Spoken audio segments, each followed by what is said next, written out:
Hallelujah. प्रभु को धन्यवाद करते हैं आज के इस दिन के लिए जो परमेश्वर के अनुग्रह के द्वारा मिला है कि हम परमेश्वर के वचन में सीखें, क्योंकि परमेश्वर जो हमें अपने वचन के द्वारा सिखाना चाहते हैं वो इसलिए ताकि हम परमेश्वर के वचन के द्वारा उसकी ज्ञान को प्राप्त करें और उसकी बुद्धि को प्राप्त करें। जब हम परमेश्वर के वचन में जाते हैं और परमेश्वर के वचन में हम देखते हैं तो एक चीज़ देखते हैं कि बाइबल, हमारा परमेश्वर का वचन बाइबल, बहुत सी बाइबल में जब हम राजाओं की किताब इतिहास को देखते हैं और हम जब चैप्टर्स को देखते हैं तो वहाँ पर हम बहुत सी स्त्रियों के विषय में देखते हैं और वो जितनी भी स्त्रियाँ हैं वो सभी अधिकतर माएँ हैं। तो अगर हम देखते हैं तो बाइबल हमें माँओं से यानी माताओं से भरी हुई दिखाई देती है।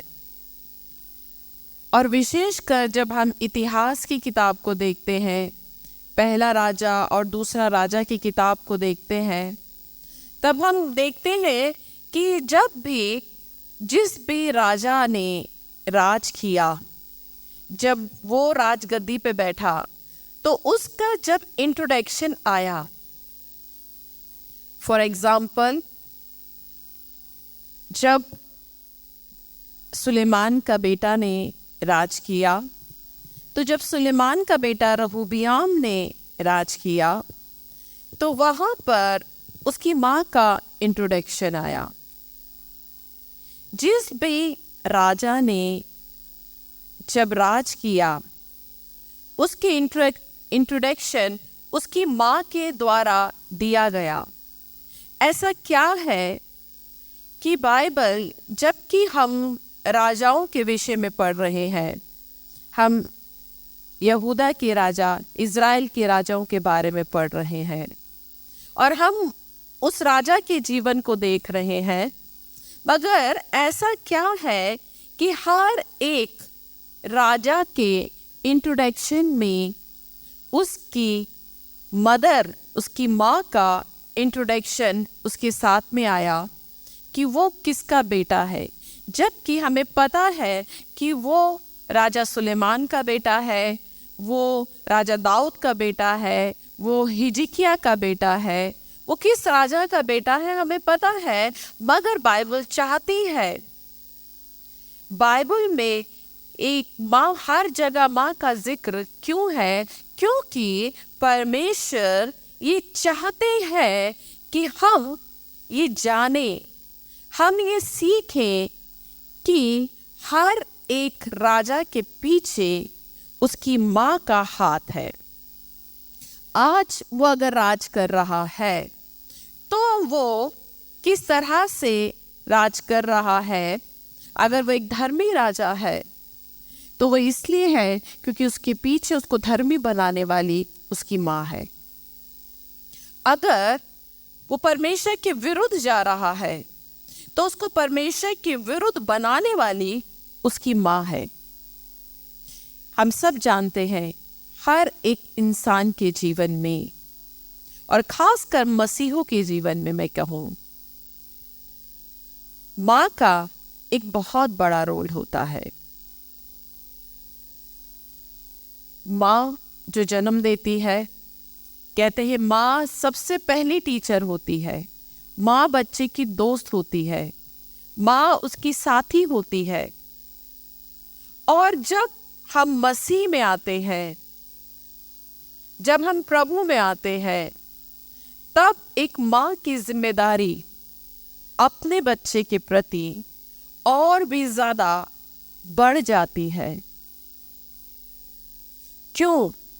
क्योंकि परमेश्वर का वचन यहाँ पर क्या बोल रहा है? प्रभु का वचन, एक अच्छा पेड़, जो एक अच्छा पेड़ होता है वो निकम्मा फल नहीं ला सकता और एक निकम्मा पेड़ अच्छा फल नहीं ला सकता। यानी एक भली स्त्री कभी भी अपने जीवन में एक ऐसे संतान को नहीं उत्पन्न करेगी, यानी एक ऐसे संतान को, अपनी संतान को ऐसी शिक्षा नहीं देगी कि वो एक निकम्मा फल ठहरे।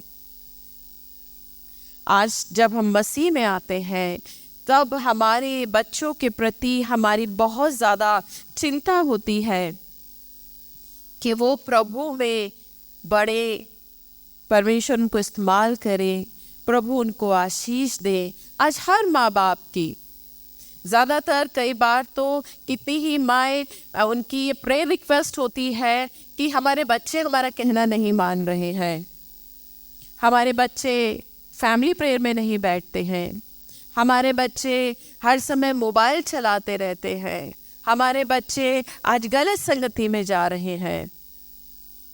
तो इसमें सबसे बड़ा जो हाथ होता है बाइबल के हिसाब से, एक माँ का बहुत बड़ा हाथ है। अब आप सोचेंगे कि अब मेरे बच्चे अगर फ़ोन चला रहे हैं, गलत संगति में जा रहे हैं, तो इसमें मेरी क्या जिम्मेदारी है? मैं थोड़ी ना अपने बच्चों को कह रही हूँ। आप हो सकता है इस बात को सोचें। मेरा कहने का अर्थ ये नहीं है कि आप अपने बच्चों को ये सिखा रहे हैं, मगर जो परमेश्वर का वचन जब हम पढ़ते हैं तब हम परमेश्वर के वचन में एक चीज़ को पाते हैं, एक चीज़ देखते हैं। जब परमेश्वर ने सैमसन के लिए मानो की पत्नी को चुना, सैमसन, परमेश्वर ने उसको चुना था ताकि वो इज़राइलियों को पलिश्तियों की बंधुआई से छुड़ाए। परमेश्वर ने सैमसन को इसलिए चुना था, उसको मानो की पत्नी के गर्भ में जब डाला, वो एक बांझ स्त्री थी। अगर आप देखें, अगर हम न्यायों की किताब और उसका 13 अध्याय, वहाँ आप देखिए, वहाँ पर क्या लिखा है कि इसलिए अब सावधान रहे कि ना तो तू दाख मदो या और किसी भांति की मदिरा पिए और ना कोई अशुद्ध वस्तु खाए, क्योंकि तू गर्भवती होगी और तेरे एक बेटा उत्पन्न होगा और उसके सिर पर छुरा ना फिरेगा, क्योंकि वो जन्म से ही परमेश्वर का नाज़िर रहेगा और इज़राइलियों को पलिश्तियों के हाथ से छुड़ाने में वही हाथ लगाएगा। हालेलुया। यहाँ पर अगर हम देखते हैं, मानो की पत्नी को जब स्वर्गदूत ने दर्शन देकर कहा, तो स्वर्गदूत इससे पहले कि वो उसको गर्भवती करता, इससे पहले कि वो गर्भ धारण करती, परमेश्वर ने स्वर्गदूत को भेज कर कहा कि तू ना तो दाख मदो, ना किसी भांति का मदिरा पीना और ना ही कोई अशुद्ध वस्तु खाए। इसका मतलब उस समय मानो की पत्नी मदिरा पीती रही होगी, हो सकता है वो अशुद्ध वस्तु खाती होगी, वो दाख मधु पीती होगी, और जो वो इस तरह का ये सब अशुद्ध चीजें खा रही है, इससे हम देखते हैं कि कहीं ना कहीं उसके जीवन में कुछ ऐसा व्यवहार रहा, क्योंकि वह एक संसारिक स्त्री रही होगी। मगर इससे पहले कि परमेश्वर उसके गर्भ के द्वारा एक अभिषिक्त को पैदा करते, परमेश्वर ने ज़रूरी समझा कि वो मानव की पत्नी को पवित्र जीवन जीने की सलाह दे। आप ध्यान दीजिए, इससे पहले कि हम अपनी संतान के लिए हम ये उम्मीद करें कि हमारी संतान अभिषिक्त बने, हमारे जीवन से अभिषिक्त बच्चे पैदा हो, मतलब आपके बच्चे पैदा हो चुके हैं, मगर अगर आज भी हम ये चाहते हैं कि हमारे बच्चे प्रभु का भय मानने वाले बने, तो उससे पहले परमेश्वर ने मानो की पत्नी को पवित्र रहने के लिए बोला। क्योंकि अभी मती में हमने क्या पढ़ा, मती क्या कहता है कि कोई भी निकम्मा पेड़ अच्छा फल नहीं ला सकता। यानी उस समय तक मानव की पत्नी की जो स्थिति थी वो एक निकम्मे पेड़ के समान थी, और उस गर्भ से परमेश्वर ने एक अभिषिक्त, एक अच्छे फल को पैदा करना था, जिसके द्वारा परमेश्वर इस्राएलियों को पलिश्तियों से छुड़वाते। और उस अभिषिक्त को पैदा करने के लिए जरूरी था कि एक माँ पवित्र बने, एक माँ पवित्र जीवन जिए, वो तमाम उन अशुद्ध चीजों से परे रहे, किसी भी प्रकार की मदिरा को, अशुद्धता को वो अपने जीवन से दूर कर दे। आज हम सोचे कि आज हम सब चाहते हैं कि हमारे बच्चे अभिषिक्त बने, हमारे बच्चों के जीवन में परमेश्वर ये काम करे, मगर आप खुद सोचिए, क्या वो जीवन जो आप अपने बच्चों के लिए परमेश्वर से मांग रहे हैं, जो आपने परमेश्वर से मांगा कि परमेश्वर आप मेरे बच्चे को अभिषेक में खड़ा करें, परमेश्वर आप मेरे बच्चे को एक पवित्रता का जीवन जिए, तो क्या एक माँ होने के नाते आप स्वयं उस पवित्रता में है? याद रखिए, यहाँ पर सिर्फ एक मानव की बात नहीं हो रही है। परमेश्वर ने प्रभु यीशु मसीह के जन्म के लिए मरियम को चुना। वचन बताता है एक कुंवारी प्रभु का भय मानने वाली कुंवारी कन्या को चुना, एक पवित्र, प्रभु यीशु मसीह के जन्म के लिए। और भी वहां पर कुंवारी लड़कियां रही होंगी। परमेश्वर को अगर सिर्फ एक कुंवारी की कंडीशन थी, मगर सिर्फ एक कुंवारी कंडीशन नहीं थी, पवित्र, जिसने कभी पुरुष का मुंह नहीं देखा, प्रभु का भय मानने वाली, उस कंडीशन जहां पर एक उद्धारकर्ता का जन्म होना चाहिए था, वहां पर उसके लिए परमेश्वर को एक ऐसी ही स्त्री की जरूरत थी, एक ऐसी ही कुंवारी कन्या की जरूरत थी। इसीलिए परमेश्वर ने उस कुंवारी कन्या के जन्म के लिए, प्रभु यीशु मसीह के जन्म के लिए कुंवारी कन्या को चुना, ताकि एक उद्धारकर्ता का जन्म हो सके। क्यों? क्योंकि कभी भी अच्छा पेड़ बुरा फल नहीं ला सकता और न निकम्मा पेड़ अच्छा फल ला सकता है। इसीलिए जरूरी है कि अच्छे फल के लिए परमेश्वर पेड़ को भी अच्छा बनाए। आप ध्यान दें, आज आपके जीवन में हो सकता है बहुत से संघर्ष हो, बहुत सी बातें हो, मगर आप याद रखें, मैंने एक जगह पढ़ा था, बच्चे माता पिता की रिपोर्ट कार्ड होते हैं। यानी जो कुछ, रिपोर्ट कार्ड का मतलब होता है कि जो कुछ आपने एग्जाम में किया है, जो कुछ आपने पूरा साल पढ़ा है, सीखा है, आपने एग्जाम में दिया और वो आपने कैसे अटेम्प्ट किया, आपकी रिपोर्ट कार्ड बताती है। अगर आपने एग्जाम में अच्छा अटेम्प्ट किया है, अच्छे से एग्जाम किया है, तो आपके मार्क्स भी अच्छे आएंगे, आपकी रिपोर्ट कार्ड ये बता देगी। और अगर आपने एग्जाम में अच्छा अटेम्प्ट नहीं किया है, अच्छे से तैयारी नहीं करी, पढ़ाई नहीं करी, तो आपके रिपोर्ट कार्ड में अच्छे मार्क्स नहीं आएंगे। बच्चे आपकी रिपोर्ट कार्ड है, यानी बच्चों का जीवन ये दर्शाता है कि आज माता पिता ने अपने जीवन काल में कैसा जीवन जिया। हालेलुया। अगर आज आप प्रभु में होकर एक भय मानने वाला जीवन जी रहे हैं, तो याद रखिए, परमेश्वर आपकी संतान को भी प्रभु का भय मानने वाला बनाएंगे। अगर आप बुराई से दूर रहने वाला जीवन जी रहे हैं, तो परमेश्वर आपकी संतान को भी बुराई से दूर रहने वाला जीवन देंगे।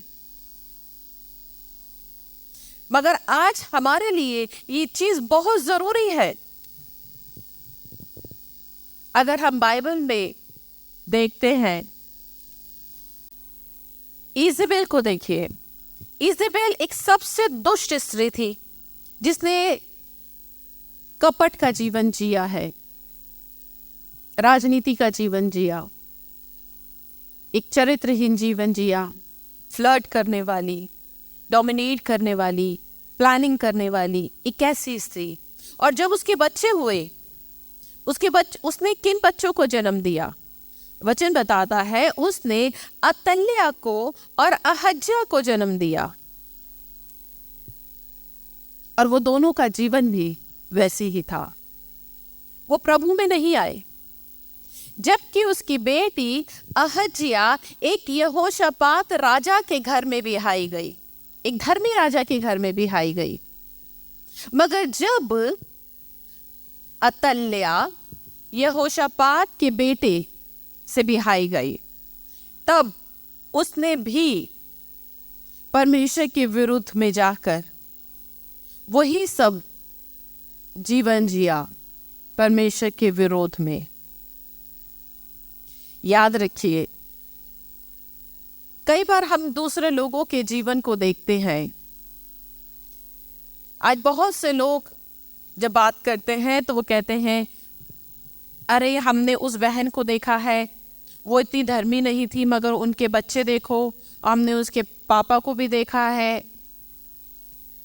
हम उनके जीवन को देखते हैं, वो तो इतने धर्मी नहीं है मगर उनके बच्चे बहुत धर्मी निकले, उनके बच्चे बहुत अच्छे निकले। हो सकता है आपके दिमाग में ये चल रहा हो, मगर याद रखिए, परमेश्वर ने हमें बाइबल दे रखी है, परमेश्वर का वचन। वो हमारा मार्गदर्शक है, वो हमारा शिक्षक है, टीचर है वो हमारा। और हमें परमेश्वर के वचन को देखकर चलना है, किसी मनुष्य को देखकर नहीं चलना।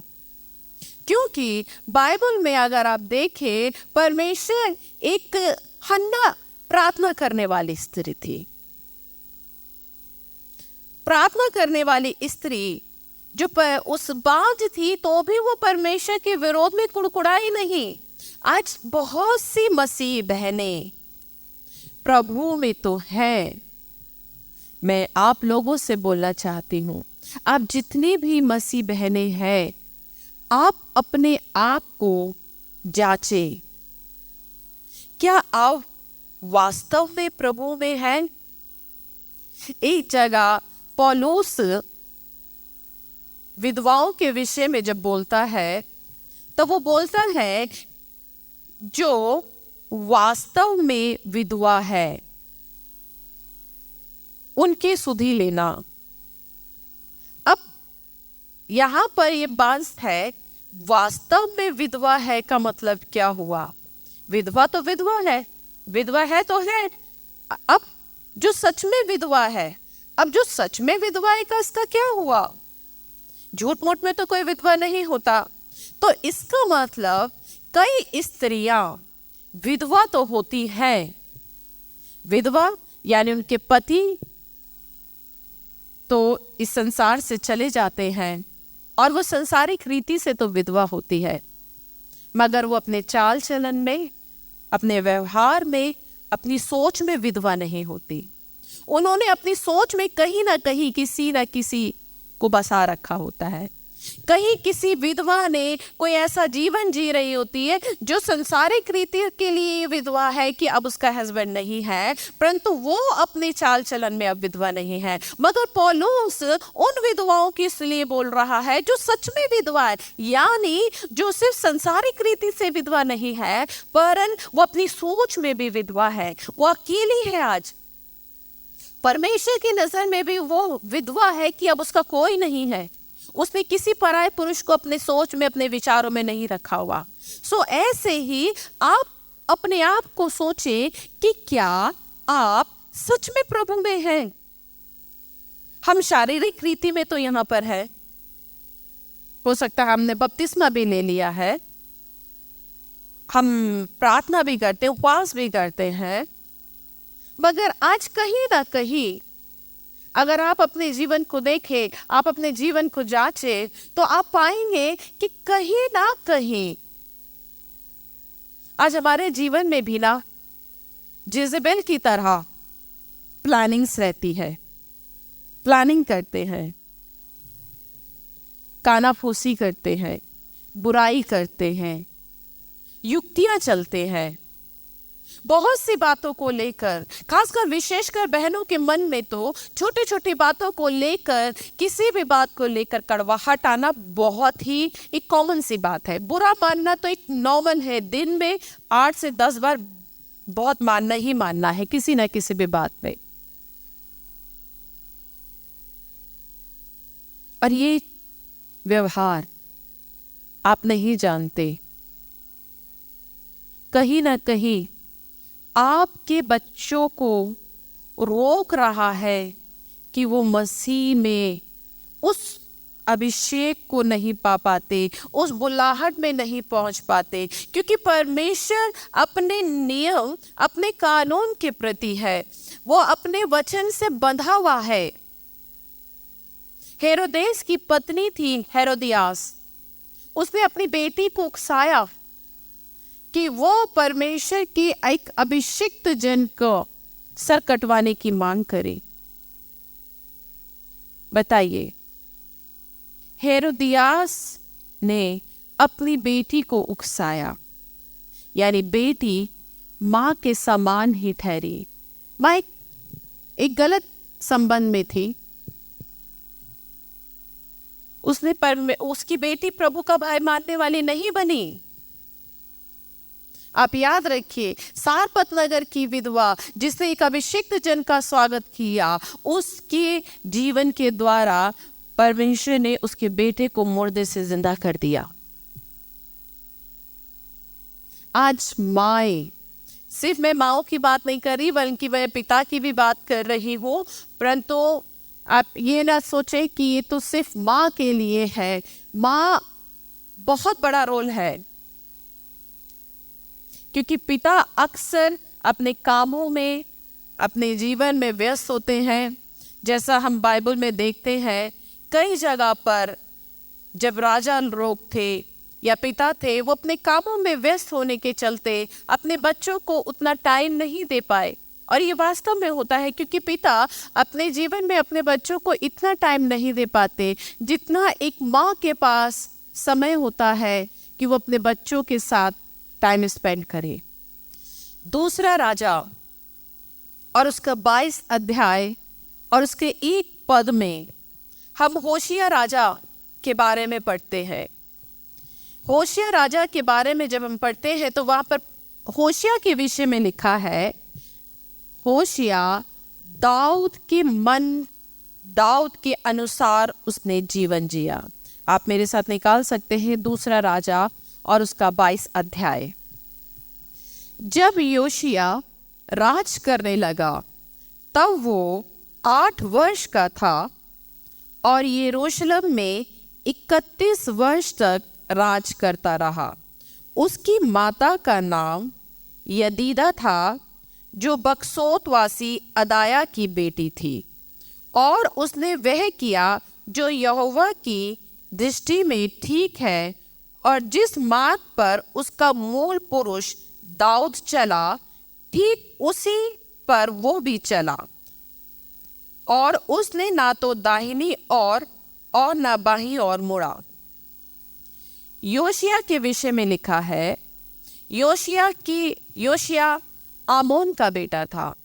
आमोन वो राजा था जिसने अपने ही बच्चों को बलि किया। एक दुष्ट राजा था, बाल का उपासक था, मगर उसकी पत्नी ने अपने पति से छुपाकर अपने बेटे को परमेश्वर के वचन पे चलना सिखाया, पति से छुपाकर। इसीलिए वो दाऊद के मार्ग पर चला। ये जिम्मेदारी किसकी थी? एक माँ की थी। दाऊद का बेटा सुलेमान था। सुलेमान बतशेबा का बेटा था। बतशेबा जो दाऊद की पत्नी थी। बताया जाता है कि बैशेबा दाऊद से परमेश्वर के वचन के विषय में, वचन की शिक्षाओं के विषय में वो सिखाती थी, वो बात करती थी।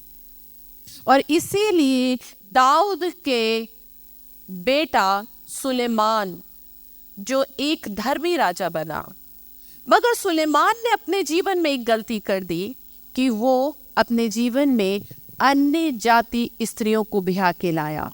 उसने ये गलती कर दी और यही कारण है कि जब उसका बेटे ने राज किया, ये गलती सुलेमान ने कर दी।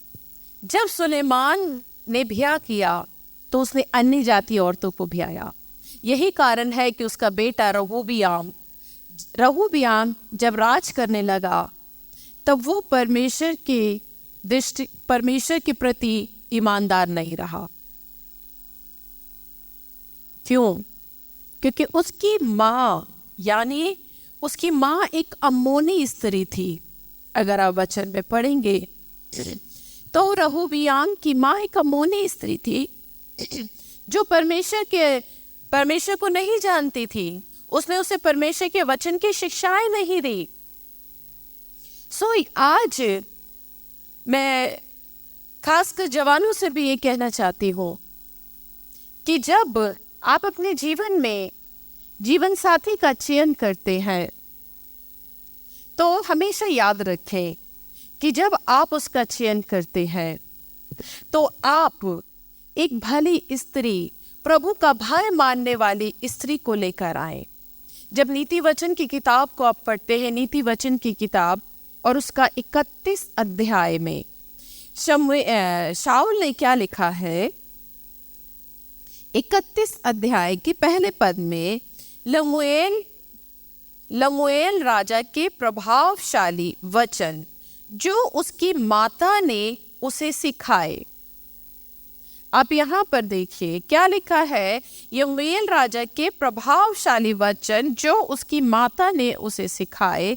हे मेरे पुत्र, हे मेरे निज पुत्र, हे मेरी मन्नतों के पुत्र, अपना बल स्त्रियों को ना देना और ना अपना जीवन उनके वश में कर देना जो राजाओं का पौरुष खो देती है।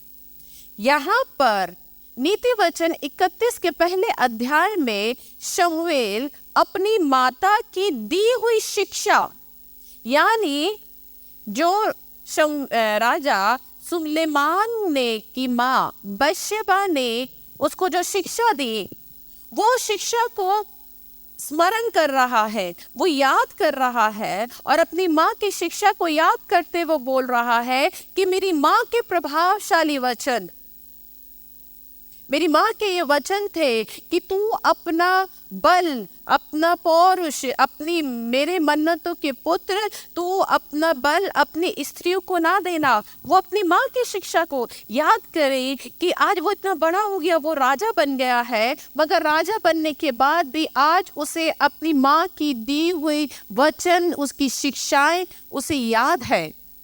और उसी की माँ ने उसको क्या शिक्षा दी थी? 10 पद क्या बोलता है? भली पत्नी कौन पा सकता है, क्योंकि उसका मूल्य मूंगों से भी बहुत अधिक है। उसके पति के मन में उसके प्रति विश्वास है। और 30 पद क्या बोलता है? 31 का 30, शोभा तो झूठी और सुंदरता व्यर्थ है, परंतु जो स्त्री यहोवा का भय मानती है उसकी प्रशंसा की जाएगी। हालेलुया। सुलेमान अपनी माता के वचन बोल रहा है। ये उसकी माँ ने उसको शिक्षा दी थी कि शोभा झूठी है, सुंदरता व्यर्थ है। आज आप जितने भी जवान लोग हैं, जब आप अपने जीवन साथी का चयन करते हैं तो आप ये सोच कर ना करें कि वो कितनी सुंदर है, कितनी कमाती है, कितनी पढ़ी लिखी है, ये सोचकर ना करें, परंतु आप ये सोचकर करें कि क्या उस स्त्री के मन में परमेश्वर का भय है, क्योंकि वो स्त्री आपके बच्चों की माँ बनेगी। वो स्त्री आपके बच्चों को एक अच्छा जीवन देगी, आपके वंश को अच्छा बनाएगी। तिमुथियुस, अगर हम तिमुथियुस, अगर हम पौलुस के आत्मिक पुत्र की बात करें, चेले की बात करें, तो अगर आप देखिए तिमुथियुस की माँ और नानी दोनों प्रभु का भय मानने वाली स्त्रियां थी। तभी उनके जीवन से तिमुथियुस का जन्म हुआ। एक तिमुथियुस जो पौलुस का शिष्य बना, उसने सेवा की प्रभु की। याद रखिए, अगर आपको अपने जीवन में अपने संतानों को अच्छे मार्ग पर चलाना है, तो नंबर 1, जीवन साथी का जब आप चुनाव करें तो आप इस बात का ध्यान रखें कि आप एक भली पत्नी यानी प्रभु का भय मानने वाली, इंटेलिजेंट, गॉड फियरिंग लेडी को लेकर आइए, जिसके अंदर प्रभु का भय हो। क्योंकि शोभा झूठी और सुंदरता व्यर्थ है। जिस सुंदरता को लेकर आप आज चल रहे हैं, वो 6 महीने बाद, साल भर बाद, 2 साल बाद रहेगी या नहीं रहेगी, इस बात की कोई गारंटी नहीं है। मगर जब आप प्रभु का भय लेकर आएंगे, प्रभु का भय मानने वाली स्त्री से बिहाएंगे, वो स्त्री आपके वंश को बनाएगी।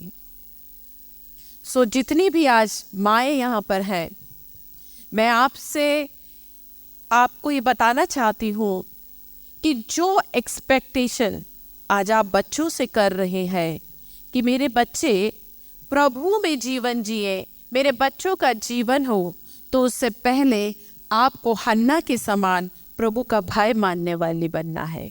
सारपत की विधवा के समान अभिषिक्तों का आदर मानने वाली बनना है। मानो की पत्नी के समान पवित्र बनना है, याद रखिए। और मरियम के समान परमेश्वर के सामने समर्पित बनना है। अगर आप चाहते हैं कि आपकी संतानें भी उन्हीं के समान अभिषिक्त हो और आशीषित हो, प्रभु आपको इस वचन के द्वारा आशीष दे। आइए हम सब लोग प्रार्थना करते हैं। स्वर्गीय पिता, हम बहुत ही धन्यवाद के साथ आपके पवित्र चरणों के पास में आते हैं। धन्यवाद करते हैं राजा, जो वचन आपने हमारे बीच में प्रचार कराए हैं। मैं आपसे विनती करती हूँ, इन वचनों को आप आशीषित करें, क्योंकि मेरे पिता, आपको ये भाया कि आज आप अपनी बेटियों को, जो आज माएँ हैं और वो जो आने वाले भविष्य में माँ बनने जा रही हैं, आप चाहते हैं कि वो आज अपने आप को मानो की पत्नी के समान पवित्र जीवन जिए। हर एक अशुद्धता से, अपवित्रता से अपने आप को अलग रखकर आपको समर्पित जीवन जिए, ताकि प्रभु आप उनके द्वारा ऐसी संतानों को उत्पन्न करें जो आपके भय में चलने वाली हो। हे मेरे पिता, हम आपके आज के वचन के लिए आपको धन्यवाद देते हैं और प्रार्थना करते हैं आपकी तमाम बेटे बेटियों के लिए, जितने भी लोग इन वचनों को सुनते हैं, सीखते हैं। पिता, आप उन तमाम लोगों को आशीषित करें इस वचन के द्वारा। प्रभु, आप प्रत्येक जन से आप बोले और बातचीत करें। राजा, आइए मेरे परमेश्वर, आपकी पवित्र उपस्थिति, आपकी गहरी सामर्थ इन वचनों पर हो और ये वचन पिता प्रत्येक सुनने वाले के लिए रहमा बन जाए पिता, ताकि जब वो सुने तो आपका पवित्र आत्मा व्यक्तिगत रीति से उनसे बोले और बातचीत करे। ओ पवित्र परमेश्वर, मैं आपसे प्रार्थना करती हूँ, आइए प्रभु, आप प्रत्येक को छू लें और उन्हें आशीष दें। मसीह यीशु के नाम में, आमीन।